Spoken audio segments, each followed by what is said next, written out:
Morning. Hope you all are fine. I am Kalani Draveti, continuing the lecture of TY Become Sem 5, that is of English subject. We have completed all syllabus and we are now revising the grammar topics. And in grammar topics, we have completed the second topic, that is questionnaire. And now we are on the second topic, that is on the first topic, individual reports related to business and commerce.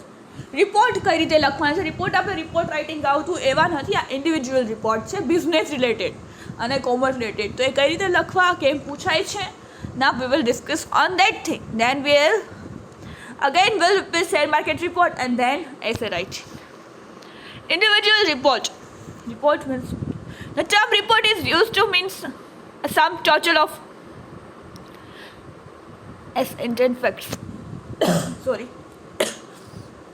Report કેના માટે કે ખાતરીપૂર્વક હકીકત જે એમાં હોય છે, થઈ હોય છે, એનું લખવા માટે રિપોર્ટનો ઉપયોગ થાય છે.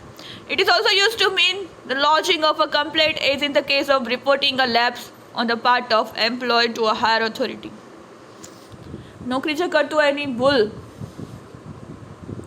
કે એની કમ્પ્લેન હોય એ દર્શાવવા માટે પણ ઇન્ડિવિજ્યુઅલ રિપોર્ટ લખવામાં આવે છે. A report is a communication from someone who has some information to someone who wants to use that information. A report is a communication. વાતચીત છે. From someone, કોકના દ્વારા થતી કોમ્યુનિકેશન છે. Who has some information. એની પાસે માહિતી છે જે બીજી વ્યક્તિ સુધી એ માહિતી પહોંચાડવાની છે. Generally, individual report is used in business. Most probably, મોટા ભાગે રિપોર્ટ છે ઇન્ડિવિજ્યુઅલ રિપોર્ટ એ બિઝનેસમાં જ એનો ઉપયોગ થાય છે. A business report is an objective, impartial presentation of facts with or without interpretation, comment or recommendation. એમાં બનાવટ ના હોય, કમેન્ટ ના હોય, ઇન્ટરપ્રિટેશન ના હોય.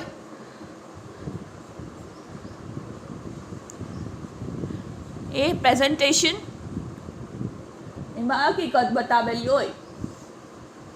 The basis of business report may be the available data, inquiry, investigation, survey, interview, experiment or research. The basis of business report. Basis શું હોય છે? એના માટે એના હેતુથી લખવામાં આવે છે તો કે એની પાસે જે ડેટા મળ્યો હોય એ ઇન્ક્વાયરી માટે, ઇન્વેસ્ટિગેશન એટલે કે તપાસ માટે, સર્વે માટે, ઇન્ટરવ્યૂ લીધું હોય કોઈ બિઝનેસ કંપનીમાં એના માટે, એક્સપેરિમેન્ટ, નવી સફળતા મળી હોય, નવું સંશોધન કર્યું હોય, તો પ્રયોગ એના માટે. The writer of a report must have a good knowledge of the matter under discussion. જે રિપોર્ટ લખે છે એને પાસે માહિતી કેમ લખવી, રિપોર્ટમાં શું લખવું, હકીકત કઈ રીતે ડિસ્ક્રાઇબ કરવી, એનું નોલેજ હોવું જરૂરી છે. કઈ બાબતોનું ડિસ્કશન કરવાનું છે. He should be expert on the subject on which he writes a report. કે છે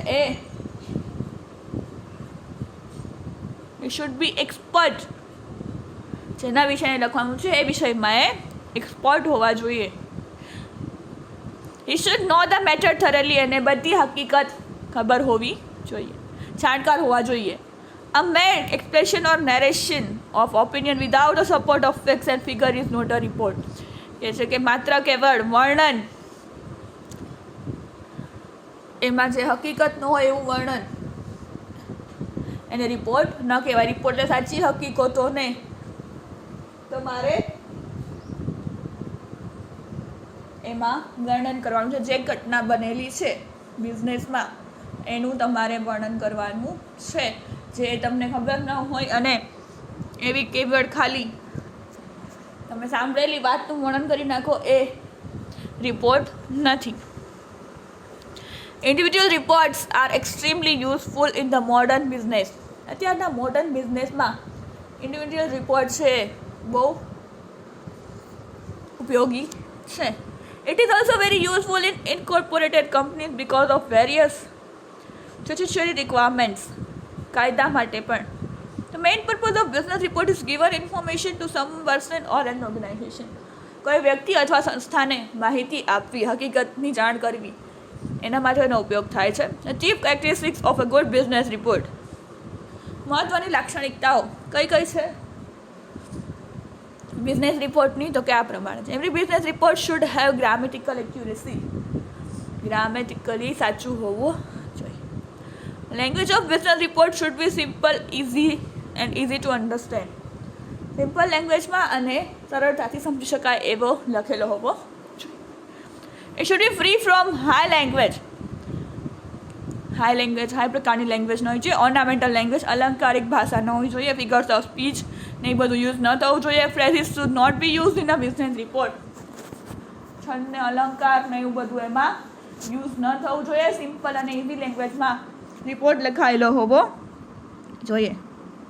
The method should be well arranged in a business report. હકીકત છે સ્ટેપ બાય સ્ટેપ અરેન્જ કરીને એમાં લખવાની હોય છે. It should be arrange in logical order. Step by step જે ઘટનાઓ બની એ રીતે સ્ટેપ બાય સ્ટેપ એને લોજિકલી તાર્કિક રીતે ગોઠવીને લખવાની હોય છે. The facts and figures in business report should be accurate, reliable and complete. કોઈ પણ ઘટના જે તમે કોઈ આંકડાનું વર્ણન કરો છો, આંકડાઓ ચોક્કસ, ભરોસાપાત્ર અને સંપૂર્ણ હોવા જોઈએ. પરફેક્ટ સાચી હકીકતો એમાં લખવાની હોય છે.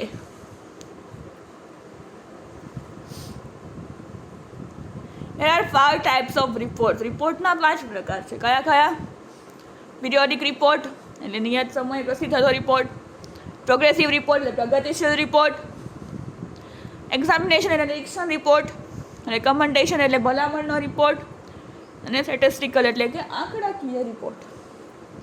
Apart from this there are various types of report. આના સિવાય પણ ઘણા બધા ટાઈપ્સ છે, જેમાં ફોર્મલ, ઇન્ફોર્મલ, ઔપચારિક, અનૌપચારિક, committee report, ad hoc committee report, directors report, executive heads report, financial report, company secretary report અને છેલ્લે આપણો ઇન્ડિવિજ્યુઅલ રિપોર્ટ. આટલા પ્રકારના રિપોર્ટ હોય છે. આ ખાલી ઇન્ફોર્મેશન છે, આ કાંઈ પૂછાશે નહીં, પરંતુ આપણી જાણકારી માટે છે. નાવ what is an individual report? હવે આપણે જે આપણા કોર્સમાં છે એ ઇન્ડિવિજ્યુઅલ રિપોર્ટ શું છે? A report written by an individual may be sent in the form of a letter. લેટરની રૂપમાં પણ લખી શકાય છે. It may be a longer one with subtitles. Subtitle પણ હોય છે અને લાંબો પણ હોય છે. એમાં કાંઈ એની મર્યાદા નથી. જેમ કે આપણે પત્ર લખીએ તો એક પેજમાં 3 પેરેગ્રાફમાં પૂરું જાય, બિગિનિંગ, મિડલ અને એન્ડ, એવું આમાં હોતું નથી. It should be written in the form of impersonal statement with covering letter. Impersonal statement પણ લખી શકાય છે. આઈથી A report by an individual must written in the first person singular. First person singular એટલે હું આઈથી લખી શકું છું individual report. And it is of great use of the report writer himself. It enables him to give expression to his talent and ability. એ પોતે લખતો હોય તો એ પોતાની એબિલિટી એમાં, આવડત અને ક્ષમતા એમાં દેખાડી શકે છે. All reports by the secretaries and experts come in the category, in this category. Expert અને સેક્રેટરી દ્વારા લખાયેલા પત્રો આમાં આ કેટેગરીમાં આવે છે. But every report must be sign by the report writer. Sign કરવી મહત્વની છે, એટલે ખ્યાલ આવે કે કોણે લખેલો છે. Report can take any form but it must be systematic. કોઈ પણ ફોર્મમાં રિપોર્ટ લખી શકાય છે, પણ એ સિસ્ટમેટિક હોવો જોઈએ. An individual report is generally written by the chief executive, manager, secretary, accountant, auditor and some expert in business field. તો કોઈ સેક્રેટરી લખતું હોય, કાં મેનેજર દ્વારા લખાય, કે એકાઉન્ટન્ટ, કાં ઓડિટર, અથવા તો કોઈ એક્સપર્ટ જે બિઝનેસ ફિલ્ડમાં હોય એના દ્વારા જ આ ઇન્ડિવિજ્યુઅલ રિપોર્ટ લખવામાં આવે છે મોટા ભાગે. હવે ઇન્ડિવિજ્યુઅલ રિપોર્ટ્સના પાર્ટ્સ, એમાં પહેલાં શું આવે? હેડિંગ આવે, ડેટ આવે, ઇનસાઇડ એડ્રેસ આવે, સબ્જેક્ટ કયા હેતુથી લખવાનો છે એ, બોડી ઓફ ધ રિપોર્ટ, આખું રિપોર્ટ જેના વિશે લખ્યો છે આખું ડિટેલમાં વર્ણન, કોમ્પ્લિમેન્ટરી ક્લોઝ, યોર્સ ફેithફુલી, સિગ્નેચર અને એન્ક્લોઝર એટલે કાંઈ બિડાણ મોકલેલું હોય તો, કોપી મોકલેલી હોય તો આ હશે parts of individual report.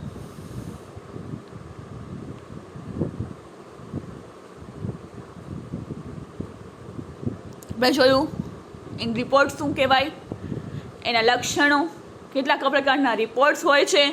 Individual report તો કે કેમ લખાય છે, લેટરના ફોર્મમાં પણ લખી શકાય છે, સબટાઇટલ હોય છે, લાંબુ હોય છે. Chief executive, manager, secretary, accountant, આ લોકો દ્વારા જ બિઝનેસ રિપોર્ટ લખાય છે મોટે ભાગે. એના ટાઈપ્સ, પહેલાં હેડિંગ, પછી ડેટ, પછી એનું એડ્રેસ, પછી અહીંયા subject, body of the report અને કોમ્પ્લિમેન્ટરી ક્લોઝ લાસ્ટમાં, your faithfully, your respectfully, signature અને એન્ક્લોઝર એટલે બિડાણ. સાથે કોપી કાંઈ ઝેરોક્ષ જોડેલી હોય તો એ નીચે લખવાનું કે આની સાથે મેં આની કોપી, બિલની કોપી, આ સ્ટેટમેન્ટ આ મેં મોકલેલું છે. આ રીતે બિઝનેસમાં ઇન્ડિવિજ્યુઅલ રિપોર્ટ લખવામાં આવે છે. કેમ લખવા, કઈ રીતે પૂછાય છે, that we will discuss in the next lecture. Thank you for listening. Have a nice day.